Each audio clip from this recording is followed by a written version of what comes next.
Welcome. Good morning if you're on the West Coast with Mike, or good afternoon if you're on the East Coast with me, or if you're somewhere around the world. We are so glad that you have chosen to invest an hour of your time learning with us today. As you come in, I hope you'll find the chat and say hello. We would request that you use the drop-down menu to select all panelists and attendees so that everyone can see your comments and questions and interaction throughout today's event. So what I'd love to have you do is go ahead and find the chat and say hello. Tell us where you're calling in from. And if you happen to be calling in today as a part of your professional development and representing an organization, I would love to know that as well. I'd love to give your organization a shout out. So hello to Amanda in Cleveland, Ohio. Hello to Angela in Maryland. Looks like a few in Maryland. Our friend Rob is here from Delaware, Appleton, Wisconsin. And Alex is here representing State Farm from Bloomington, Illinois. Hello in Seattle, in Wisconsin, in Boston. It looks like we have someone here from the Southeastern Virginia Training Center in Chesapeake, Virginia. Hi, Susie. Welcome in London, Ontario, and Arizona. Wow. And guess what? Our friend Bev K is here cheering us on today, Mike. That's Hi, wonderful. hi, hi to Bev K. Hi to uh, let's see, Jean Elvira. I'm not sure if I said that correctly. In France, we have Akila from Vancouver, Canada company Courageous Business Culture. So exciting stuff. So welcome to all of you. If you happen to be planning to live tweet today to share your insights on Twitter during today's event, we would invite you to use the hashtag integrity by design, and you can go ahead and tag us if you'd like to share on LinkedIn.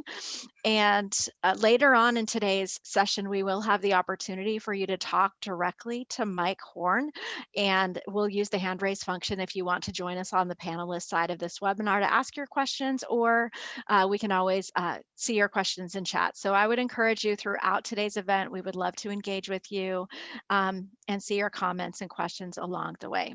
So before we go any farther, I do want to take a moment to introduce Mike formally. So it's not on his book cover, nor is it on his Zoom name, but Mike is Dr. Mike Horne.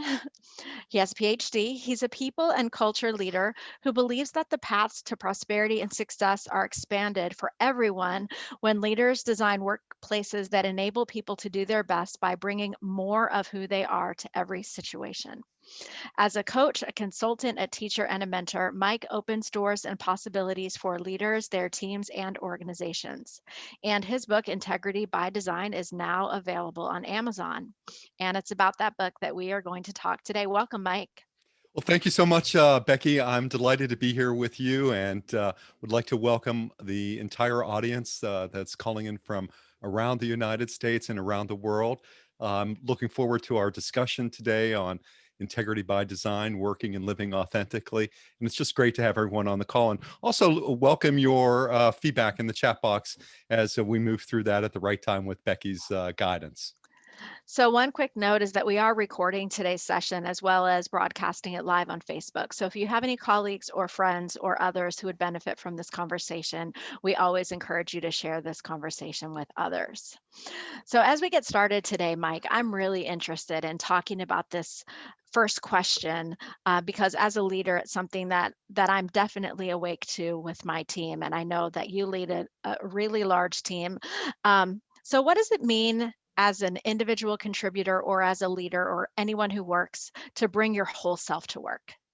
Well, isn't that what working and living authentically is all about? It's about the ability to bring our entire self to an organization. You know, I think back to a webinar that Bev K and I did a few weeks ago, and one of the lead-in questions that we asked, and we realized it was a not well-constructed question, but was to say, are you more authentic at work or at home? And I think, you know, the answer is rather obvious. People say, oh, of course, I'm more authentic and genuine when I'm at home rather than at work. And I go, oh my gosh, what do we do to close the gap between, you know, what we say and what we do? Because this is really the greatest privilege that we have in our lifetime to bring, to become who we are and to and to express that talent at work, which is what your coworkers want, it's what your bosses want, it's what your organizations and all the important stakeholders want, um, and what you deserve as well.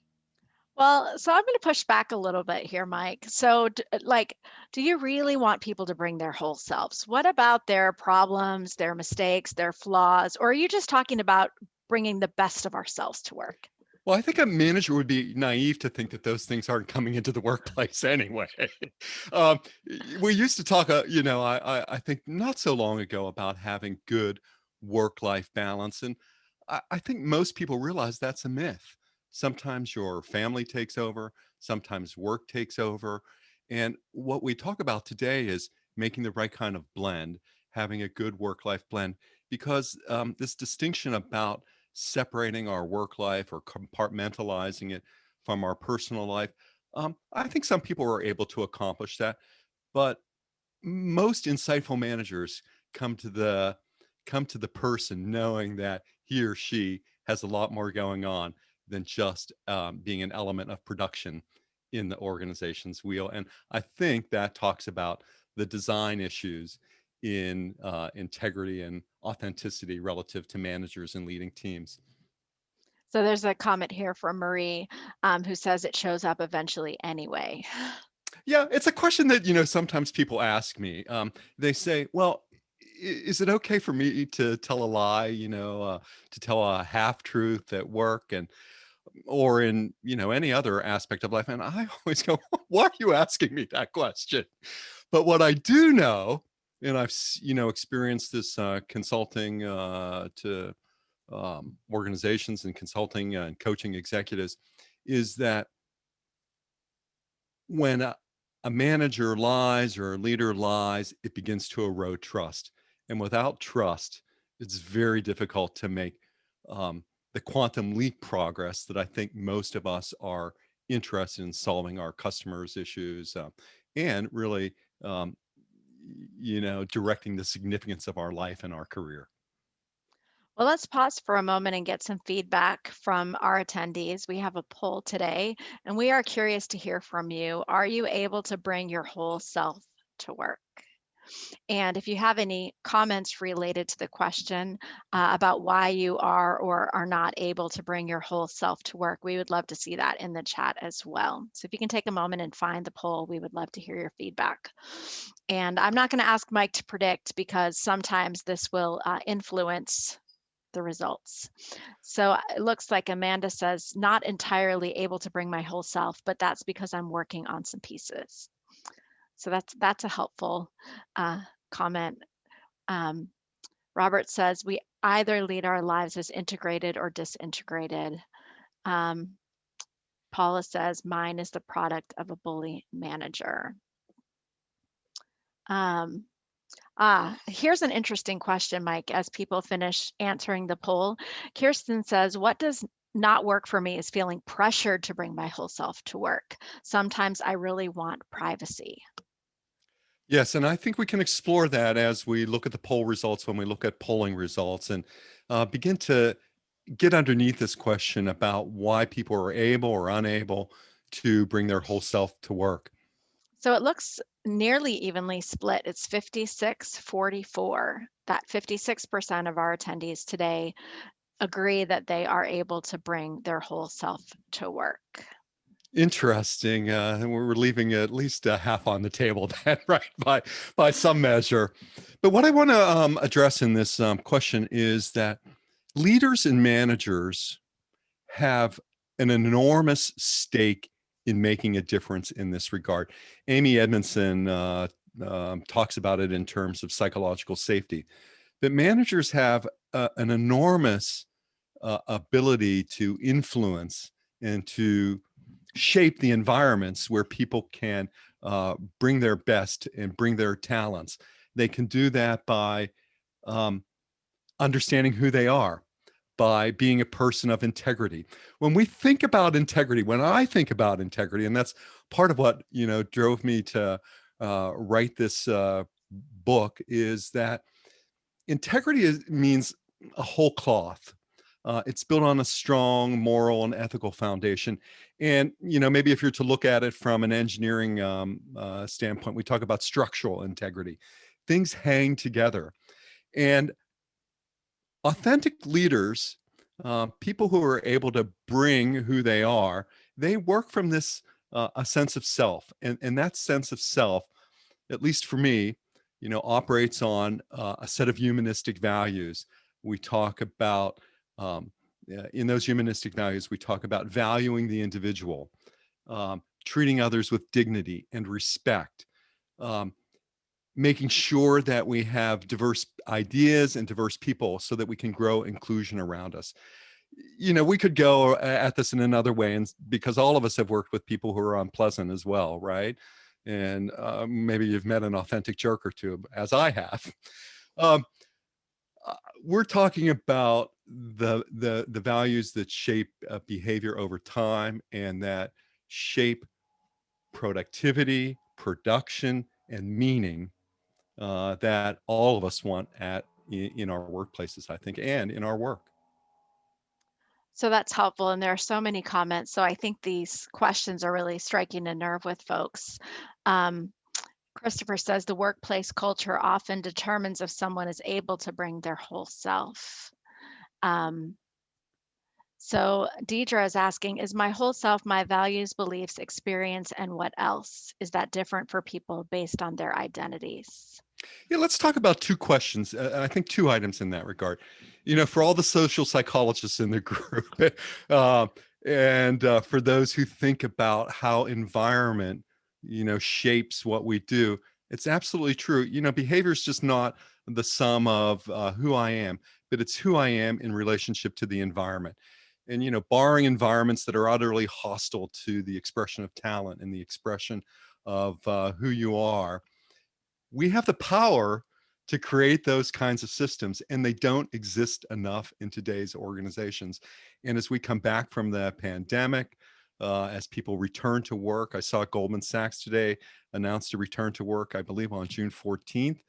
Um, we're going to need more of this. You can see it today with certain managers, even in Zoom meetings, people who lean into the Zoom, to make that interpersonal connection. Um, all of us deserve to be loved. And when we have work environments that value us in this way, I think we're capable of creating great things. So when we talk about the second issue, which is identity in this, of course, identity plays a significant factor in shaping our integrity. And you want to think about the identities that you take on and the roles that you take on and how you successfully integrate those into your whole cloth, your integrity cloth. And at some point, it'd be probably a good idea for us to start to distinguish integrity and authenticity, and what's up, what's all that about? Yes, we're going to get there. So before we do, though, we have another poll that we'd love some feedback Ah, on. And I guess I've been sharing the whole time. I don't, oops. So we're curious about what it is that gets in the way of your desire to bring your whole self to work. We have quite a few different choices here for you. Is it a horrible boss? Is it that you feel inadequate? You don't have enough time? You're distracted? You're too old? You don't have enough experience, your colleagues are jerks, is it yourself? What is getting in the way? That there are lots. No desire or motivation, no room for advancement. Which of these resonates with you most as a reason that you may not be bringing, it's getting in the way of your desire to be your best at work? And we'll give you a few moments on that. We also, as you're thinking about that, want to follow up because about 56% of you said you do feel like you're able to bring your whole self to work. And we're curious about what advice you might give people who also want to move in that absolutely. direction. Give you a few more seconds. Only about half of the people have responded so far. So Frances has an interesting question here, Mike, that we can talk about as people answer the poll. She's wondering if there's a generation gap in bringing whole self to work. So I think she says she was taught to zip into work, bring the work self to work and leave the personal stuff at home. Um, and maybe potentially some people feel like they haven't been allowed um, to bring all of who they are to work. Oh, so true to that. I think that the expression is that, in many groups, it is all about, you know, shape up or ship out. It's not often about different strokes for different folks. And with command and control management, when we see it as a transaction type of environment, yes, it's true that I think a lot of times we shut ourselves down. We don't bring our whole selves to work. Uh, and that devalues what we're able to produce and to have output.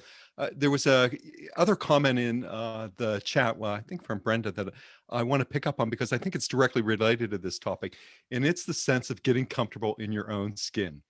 That in order to have this whole cloth of integrity, to lead and to work authentically, then it is important to get comfortable in your own skin and to accept who you are. Three observations that influenced me to write this book were three observations that Jung made. And those were: one is that you are what you do, not what you say you'll do. That's the first observation. And the second, which I'll paraphrase, is the greatest privilege of a lifetime is becoming who you are. And his third observation was, in order to make progress on one or two, you have to accept where you are today. So this idea about, a sense of self, a sense of identity, getting comfortable in your own skin, um, is so important. And it's not something that just stops, right? Because that would preclude growth and development and, would take us back to believing that adults really don't change much after they're 18. And it is possible, right? To make a step forward if we're able to, I think, begin to operate with some of these principles in mind that encourage us to have an interaction, a relationship with our coworker. And it doesn't matter on the size of the firm or the enterprise. You could do this in a two-person enterprise. You can do it in a 20-person organization. I think 40-person organizations are huge. You can, there are a lot of moving parts in this, but it does rest with some sense of self, knowing that where I am today isn't necessarily the final destination, and an opportunity to look forward. Well, let's take a look at these results and what people think might be getting in the way. And I do see a comment here from, wow, it's going so fast, from Barbara. And she said, we Mhm. left off an option. She can't do her best because she's not assigned work that lets me do that. So my best and strongest skills are not used. But it looks like folks are saying that the most important barriers are horrible boss, not having enough time, and myself as a barrier. So any thoughts on that? I think horrible bosses are difficult to change. The idea that we change others, it's always a subject for some debate, and versus the opportunities that we take. But we can um, interact in ways that create what we want: openness, authenticity, trust. We can help our managers to consider what they need, what they want, and do that in a way that also treats it in it. Doesn't mean that the outcome is always going to be right, or that the situation won't continue, uh, but I think there are ways that we approach even those from whom we have very opposite views, to look for the common ground. And often in an organization, that common ground is found by looking at at customers, and what do you serve. Hmm. That's a helpful nuance. So, Mike, before we did that last poll, you had teased out the idea that we really want to be able to define and identify the difference between integrity and authenticity. Can we talk about that next? I think about integrity as the notes that um, that span our life. And I think about authenticity really as the tempo. So integrity gets tested time and time again over life. I don't think there's a final definition. You rarely hear people say, "Oh, I'm a person of integrity." I think we believe it. You know, many of us believe it, but it's not something you often hear people say out loud. Though organizations are have a remarkable frequency in saying it out loud when they think about and list their values.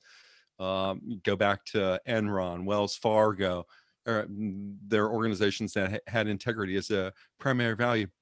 So there's a distinction about how we think about integrity individually and organizationally. And I don't think it gets discussed in groups and teams, uh, at least not very often. So again, going back to integrity as being something whole, having a structural integrity built on a strong moral and ethical foundation. Then we think about authenticity as this tempo, this ability to use oneself, to bring agency, to enter into a relationship with another person. Generally, authentic people. Maybe this is the word to use when we describe it. Authentic people are congruent. Going back to Jung's observations, their actions match their words, and I would just add on to that also their ways of thinking. So we think about, I'm always in love with the ABCs as Bev K. We think about our attitudes, our behaviors, our cognitions, or our ways of thinking. And that's what shapes the authentic interaction. It's congruency. I'm congruent between. And Becky, I think what's so interesting about this and what makes it so important is that people who are congruent are generally happy people. And I'm not talking about the kind of happiness that comes with finding a new boyfriend or girlfriend or partner, or that might come with the birth of a child. I'm talking about sustained happiness over time. And the research is clear on this, that people enjoy working for happy leaders and managers. It's clear that the evidence is overwhelming. So if we can work on this congruency, uh, being whole, bringing our best, then that's authenticity. It's the state of congruency that we express, and that shows up in all kinds of incredible ways, both personally, in our professional lives, and in our intimate lives, and in our organizational lives. Yeah, I think that's important to remember that your book title says working and living. So this isn't only about who we are in the workplace. It's about who we are across both parts of our lives. Sure, it goes right back up to where we started at the top of the hour, thinking about, is there a separate me in a couple of places? So let's add on to this idea of integrity and authenticity, just the ideas of honesty and transparency. And I'm curious from your perspective, Mike, is transparency in our organizations or with the people that we lead required in order for us to have integrity and authenticity? Warren Bennis, who was a very early mentor to me and a leadership guru, um, Warren said that if it can be found out, it will be found out. That's transparency. And that's the reason why it's important for all of leaders, managers, all of us to be transparent in our interactions with others. It helps to build trust. But I want to distinguish honesty and transparency because we're not always transparent about everything, and we can't always be transparent about everything if we want to be honest with people. And as a human resources executive in a few organizations in my career, believe me, I've been in a lot of conversations where people are, um, have a recent cancer diagnosis, or they have a recent event in their family that's just heartbreaking. Um, and they don't really want people to know that. They want you to know that because maybe they're going to be out of work for a few weeks, or maybe they're going to show up at meetings and not be the same kind of person that you expect. So as a people and culture leader in organizations, you have the privilege of these conversations with folks. But I would never disclose that, to anyone so I maintain my honesty with that person. If someone asks me, well, what's going on with, Fred, or what's going on with Sally? I mean, they seem like not their usual selves. I have options in how I answer that, right? Hey, why don't you talk to Fred or Sally? They might enjoy a conversation with you. So it's different. So that's one way that I like to distinguish between honesty and transparency. Honesty affects the quality of the interpersonal relationship, and transparency is how we engage others in that action or that interaction. So it seems to me that what you're saying, Mike, is that it's really important to be honest, and if we give our word, stay with our word. So you're letting your employee who's dealing with a personal issue, you're giving them your word that you're going to keep that confidential. And transparency really relates to in those things that we are able to share about, sharing them openly. Forthrightly, Mhm. openly. As all of us know from so many experiences, it's not often the lie that's the worst, it's the cover up. It's the cover up that often brings the situation to uh, a result that most wouldn't desire or imagine. So, Mike, I'm curious how you build integrity in your workplace relationships with colleagues and teams. This is starts with accountability, and it's accountability for showing up and for caring about your work and your colleagues and your teammates and about actually doing the work. I don't think it gets, we don't have to have a big model around this. We don't have to have a lot of extrapolation around this. But the way that we build integrity one by one is we work on what's important. We care about situations. We care about people, and we show that care. And when we show that care, then we work on it and we engage in it. And I think that helps us not only with integrity, but it helps us to build the relationships that become meaningful and are important and that result in outcomes that matter. So I had a conversation earlier today, Mike, that I'd love to get your feedback on. I was in a one-on-one with one of my direct reports, and we were talking about this idea of kind of openness in the workplace. That quite often there are things going on with people below the surface that we might never hear about. So maybe if we're interacting with someone, we can see about 2 to 3% of what's really going on, in their personal lives. And we were talking a little bit about the balance in the workplace of how do you balance caring about the person as a whole person and inviting them to bring all of who they are to work with the work that actually has to get done in the organization? I'm curious what's worked for you with that. Because you care about the second item, getting the work done in the workplace, and you can't get that done without acknowledging the human in front of you. Hey, I don't know what happened to you yesterday, Becky. I don't know what happened to you this morning, 5 minutes before we started today. I don't know what joy you may have been experiencing, what sadness you may have been experiencing, but I do have this moment in front of me with you. Mm. And what I can do to begin that conversation is just start with hello. Too much, to your point, we see people as elements of production. Just get it done for me. I really don't want to know how you feel. I really don't. I'm not all that interested because I'm a busy person. I have things to do. I want to accomplish, great things just like you. So let's just cut to the chase and talk about the work. But if I do that, I leave it all on the table, right? For someone else to show that they care. So Mm. I'm at least going to ask and say, hey, how are you today? And I'm not thinking about the work that's in front of us. And that's not easy to do. Mhm.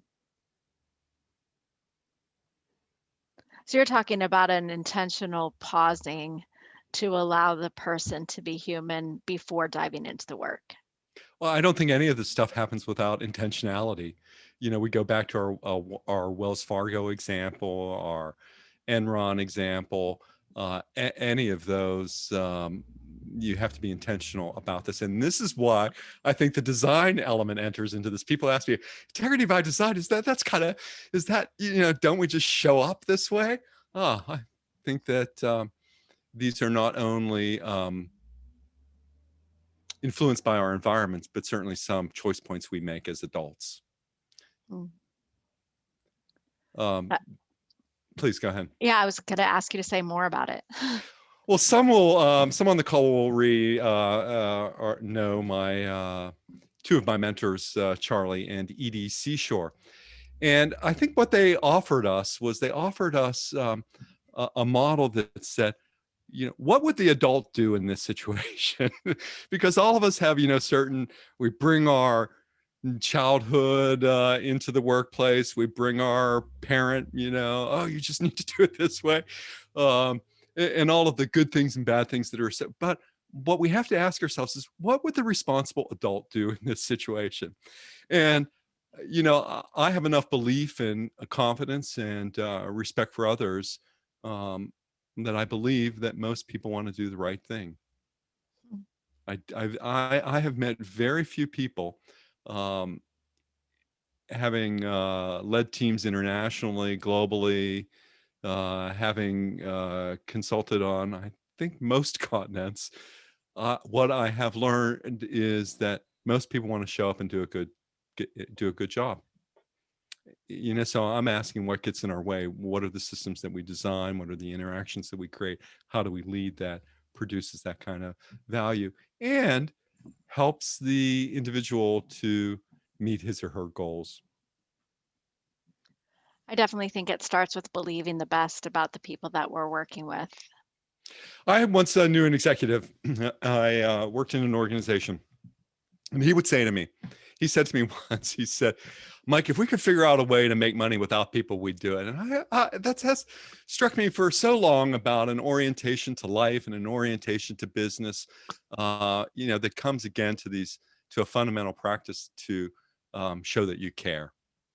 And I believe that's what, integrity by design, maybe that's another way of demonstrating that, show that you care. For those who want to go deeper, show your warmth. You want to go further, show your love. Yeah, all those words apply for sure. So I'm curious if there are people, listening today who want to be able to foster change. Maybe they're part of the 46% who said, I can't bring my whole self to work, or, feel like there's a mismatch in their organizations. And a lack of congruence, that authenticity and integrity that you were talking about. What are some ways that individuals who are on this call can move toward or foster authentic change? Well, I would stop thinking about individuals in some sense, and then that's not without any disrespect to the question, because we each have to take our steps. Heroic effort is long over. It's not much that happens by one individual's effort, despite what we might believe. If you look at, most innovation or most innovation, I believe, in organizations that I've experienced, and some companies that have done some amazing things, the single tablet regimen for HIV, the cure for hepatitis C, the discovery of certain oncology products and technologies. If you just think about, everything that it takes to make a product, to write a book, to sell a service, it takes a lot more than individual effort. So let's think about this question in terms of, what do we do with others? Because I believe that the key to all of this, is in having a diverse set of ideas and a diverse set of people around you, so you can do what I call about growing inclusion. And I believe that's the way that we cultivate integrity. Those are the steps that we take. The first step that we take is we take a relational step. We acknowledge that we're in community. Hmm. So that's powerful. So the first step is a relationship step. We realize that we're in community. We need each other. We can't accomplish anything big in our organizations alone. What next? What do you think about that, Becky? I'm just curious. You're a business leader. You've had a successful business for 10 years. You've managed a lot of people. You've led teams. I don't mean to put you on the spot, but No, I mean, it makes perfect sense. We are all in this together, and I can't show up at work and think that I'm going to single-handedly get it all done by myself. I need my team. I need, Kelly, who's so professionally handling the behind the scenes of this event. I can't be here without Kelly. You and I both can't have this conversation without, so many other people who contribute to it. So yeah, I definitely think that's part of it. and I think for leaders and managers and even for individuals, this is not one and done work. You don't do it once and figure, oh, it's all good. And my relationship with the person for the next, 10 years or 5 years or 6 months that we're together is cemented and complete. One of the most powerful executives that I had the privilege of working with and coaching, she had a framework which addressed vision and mission of where she worked. And it was repeated almost in every encounter that you would have with her. It was clear where her values were, where she was. And that message was reinforced. And she built an amazing organization that she helped to double in size um, with those kinds of principles about keeping at it, sticking to it. Oh my goodness, I've been through and led so many crowdsourcing things in organizations where, oh, let's get this response, and nobody remembers after a while. But what we do is we stick at it by um, keeping things moving forward and by articulating our values and our principles.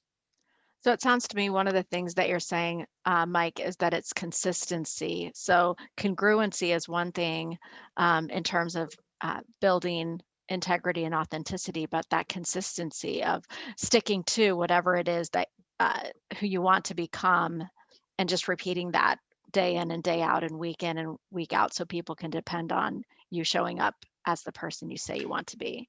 Certainly working on that for authenticity. For integrity, I think that again, in the situations that we deal with in our interactions with others, our interactions in groups, your integrity, your ethical, your moral foundation can often be tested, shaped. um, one day you might be upset about someone extending their lunch hour, or being late 15 minutes late. And, that really rubs on you in a certain way. Um, so the clarity around your values, your presence has a lot to do with this. My colleague Daria Funches talks about three gifts that we bring in. I think they're so relevant to the topic of integrity and authenticity. That is that what we can do as authentic leaders and persons of our integrity is that we bring hope to a situation. We bring a belief that it is possible to close the gap between where we are today, to disrupt the status quo, and to move to a new order. We bring hope to a situation. The other thing that we bring is we bring discernment. We sort of know what's important and what's not important. Let's work on things that matter versus working on the many. And between hope and discernment, there's the third element of presence, being fully present in those encounters, thinking about, oh my gosh, I do have to get you to do this sort of thing, or it would be great if you got this off my plate and you did this. But I want to think about presence, right? And I want to think about the person in front of me, and I want to think about me in front of them, all as a way of beginning to move more fully into who we are and leading and contributing. So I had to write those down, Mike. I haven't heard you share those before, and I find Mm, those to be really powerful in terms of super thinking powerful. about leading. Yeah, what's the hope I can bring in this situation? What's the discernment I can share that will help us move to where we need to go to close the gap? And how can I just be present with everything that's happening now? Yeah, there's a great, they were framed in gifts that consultants bring, organization development consultants bring to situations. I think they have so much relevancy, though, to the topics that we have in leading and managing others with authentically. So I see a question here from Barbara. She's wondering how each individual acts with positive integrity and how that affects the positivity of the group interaction. So you talked about, Mike, that it's not something that we can do solo. We really need to think about it in terms of our connection to the group or our, part of a bigger whole. Well, I think there are so many ways. And one of the things that I do in the book is I outline ways that you can begin to do this individually, to think about it interpersonally, to think about it in groups, to think about it in organizations, and to think about it in communities. And in the book, I offer, I think, 5 suggestions or 5 pathways that in each of those categories by which a person begins to develop integrity. So again, thinking about the individual, what the individual might do is start with community and start by working on things that matter. But for a person individually, for introspection, for reflection, we probably want to think about our values. What's important? What's their order of importance? Values are selective. We choose our values. So really reflecting and introspecting on those kinds of things. And maybe another way to do this as an individual is to take some um, time to listen to what others say about you. Uh, when others describe you, what do you hear them say about your character?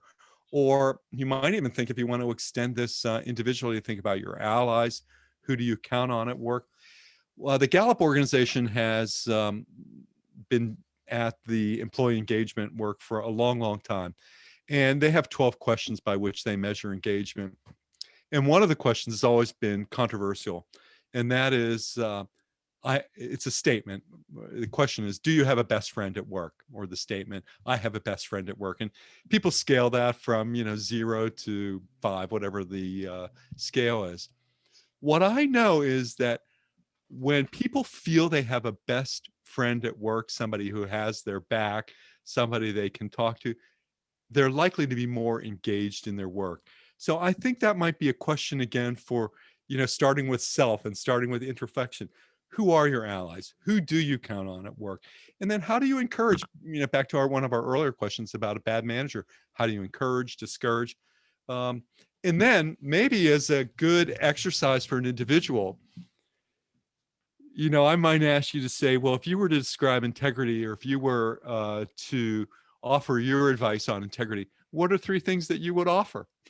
And I think that would make a really great discussion for, a work colleague, a partner, especially given the prevalence of how integrity appears as a value in many organizations, Mhm.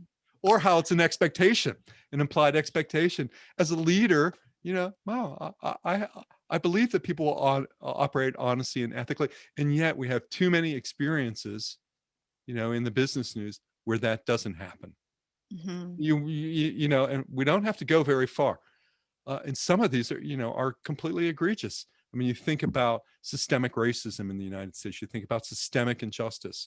All of this happens out of a history and a legacy of not valuing others.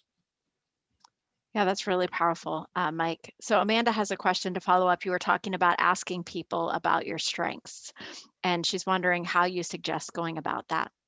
Well, I think there are a couple ways that you can do it in a pair. You can do this in your intimate relationships or in your professional relationships. One way to start that, Amanda, is to ask a question about what conflicts you have. What are the conflicts that we have? I'm Mhm. not talking about your sources of agreement and where you get along. It's often been said that it's easier to find disagreements with people than find meaningful agreements.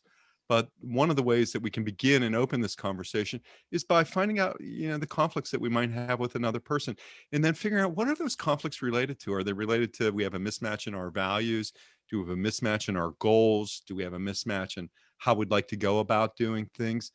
And then maybe what you can do, either in, these professional or personal intimate relationships, is to say, how do we arrange this? How do we arrange what we're doing to bring out our best?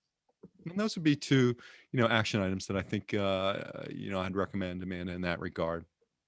And, if I really wanted to be a little more bold in that, or wanted to summarize it in one question, um, I might do it in something, and this is a genuine offer, is to ask, what do I promise to you?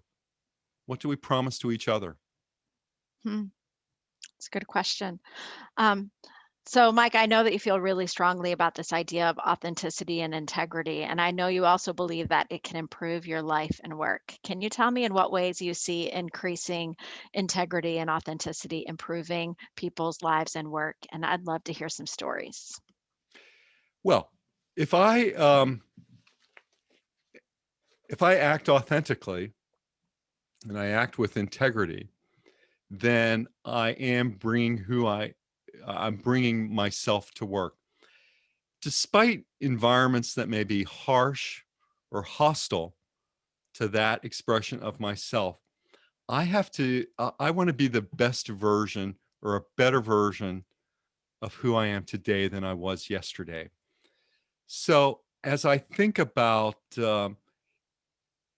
managers and executives and colleagues with whom I've coached, some say that after the first hour or so, it all goes downhill during the day. That it is just a cascade of challenges, of problems to be solved, of decisions to be made, of taking into account different, interests and perspectives that others have. So I reflect on that often. Does it? How do I not make it go downhill for the rest of the day? Um, or I think when I'm stuck or when I'm frustrated or when something isn't going my way is, what can I do to um, change or alter this circumstance, to this event? And, hopefully we all come to situations with a wide variety of experiences. But again, thinking about, I recall one time when I was in a meeting early in my career about caring for others. And I was in with CFO of a global multi-billion dollar corporation. And I was doing, what many people think I do best, which is bring people together, helping them with their goal-oriented achievement, getting them to close some gaps. And they were at one point working on financial analysis. And so I was probably attending to my mail or something else. And the CFO looked at me and said, "Do you care about what we're doing?" And it was just a great, wake up call to be visible, to offer a reminder to people when you see inattention, to call it out. And I think that, when we lead with our observations and not with our judgments, if we're looking for an action item in that regard, what I've also observed, in terms of the storytelling, is that the best leaders, despite their confidence in their many ideas and opinions and their ego talking, they also, among the best of them, tend to be incredibly curious people. And one shouldn't mistake confidence for a lack of curiosity. So if I was to summarize all of that, maybe it's the fact of being curious. Hmm. Too often we're about our expertise and we're on autopilot. I know how to do this. And where's the curiosity go? Hmm. So here's a curious question from Rob. He says, I think most examples of integrity failures, even big failures, are likely the result of small compromises over time, not big leaps. Does the data back that up, or are there drivers that lead to big steps away from integrity? Lots of different ways to think about that question.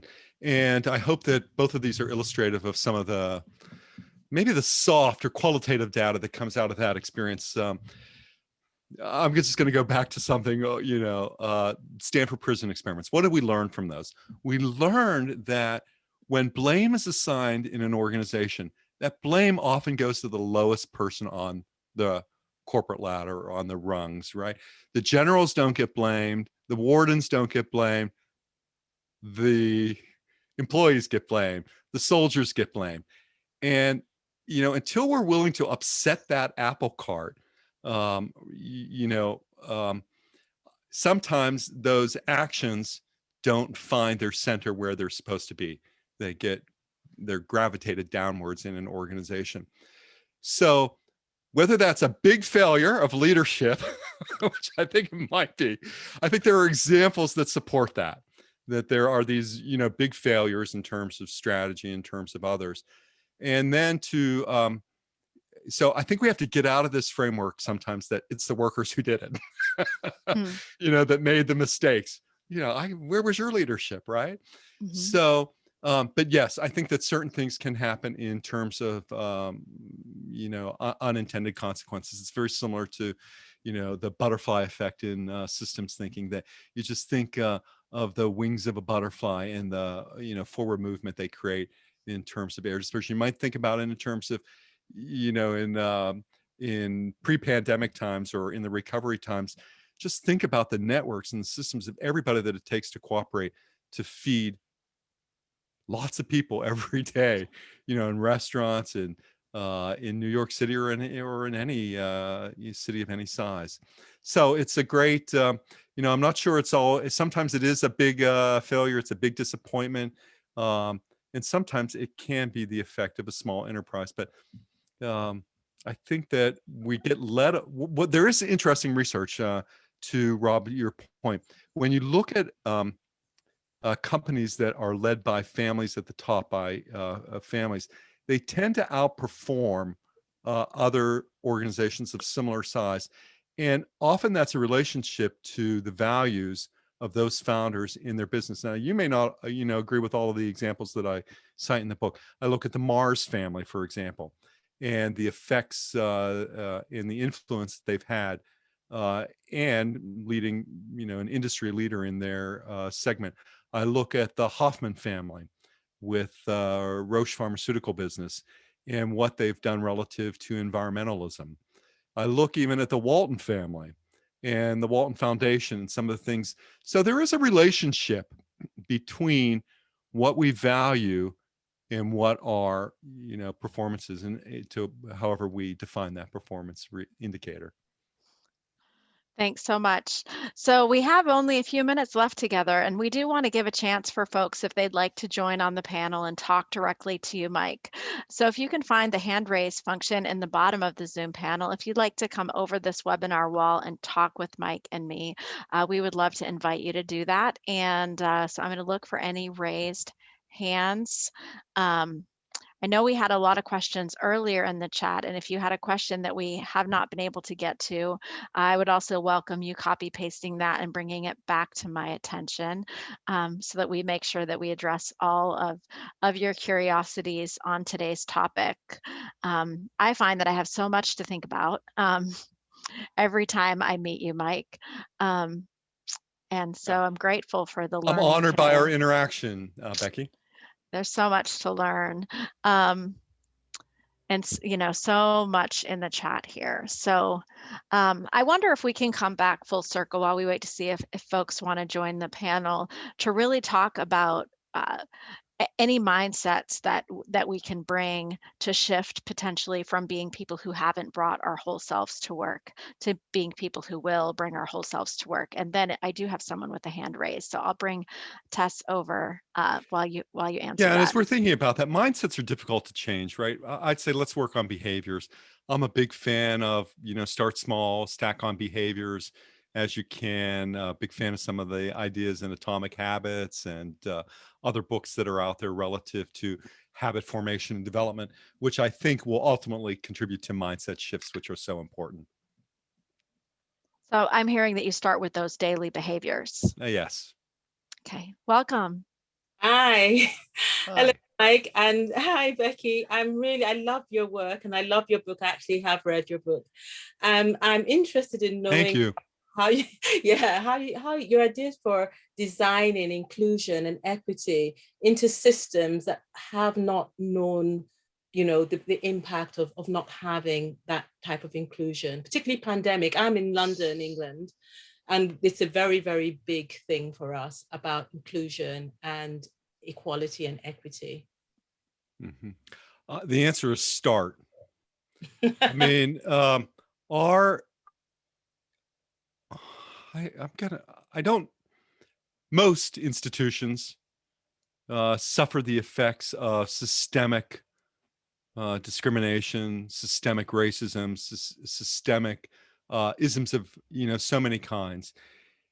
An act of leadership, an act of authenticity is to start, to put your actions where your ideas are. If you're a white older man like me, I think about who am I bringing onto my team that thinks differently than me, and not only thinks differently than me, but looks differently than me.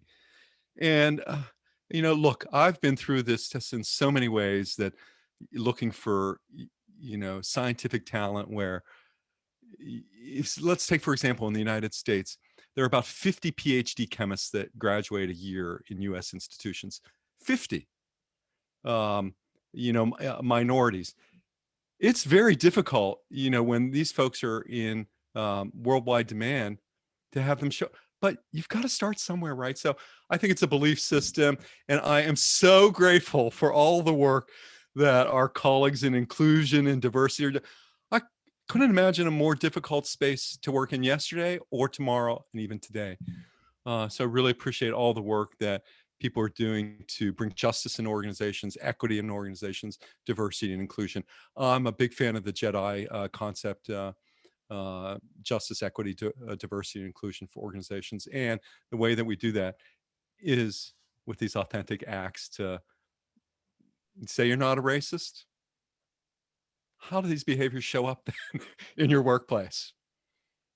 Thank you so much. Thank you so much. I have to give a shout out to Becky, because Becky reaches out across the world. And since I've been involved with kind of reading books and stuff, it's just been a great way of connecting with different people. So it's that kind of, Becky started somewhere, and I think that makes a difference.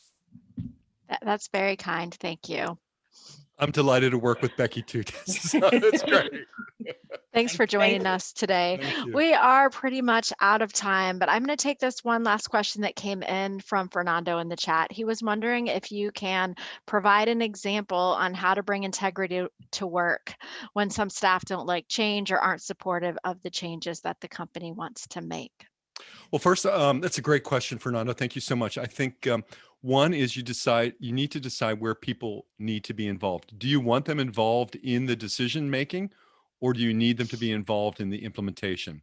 Some decisions that you make as a leader or as an owner or as an entrepreneur are wholly your own and you're accountable to them, and they will be completely unpopular. So then your question really ought to be, even in these circumstances, how do I enroll people in some sort of implementation? So that's how I think about that. My integrity comes with knowing where accountability sits for decision making. That's helpful. Thank you, Mike. So as we wrap up today's event, we do want to tell you how you can stay more in touch with Mike Horne and the work that he's doing. This book, Integrity Design, is the first one, but there are more books coming from Mike. So the first thing is we do want to invite you to join me and Mike next week on May 11th at 7 p.m. Eastern for a virtual launch party to celebrate this book. And if you've been to one of my virtual launch parties before, sometimes there's music, sometimes there's a beverage, but bring your own. There are always laughs and often heartwarming moments. We would love to have you join us. Also, we would encourage you, if you haven't already gotten the book, to order the book today on Amazon, or if you have already read the book, please leave an Amazon review. That is a great way to give social proof to this title and help others to find it. And to find out more about Mike's work, you can visit his brand new website at mike-horne.com. And when you get there is a free ebook available for you as another way to learn. So thanks again for investing time with us. I hope that you'll come next week to the party. It's going to be a blast, I promise, because Mike will be there. And have a great day, and we look forward to learning with you in the future. Thank you so much.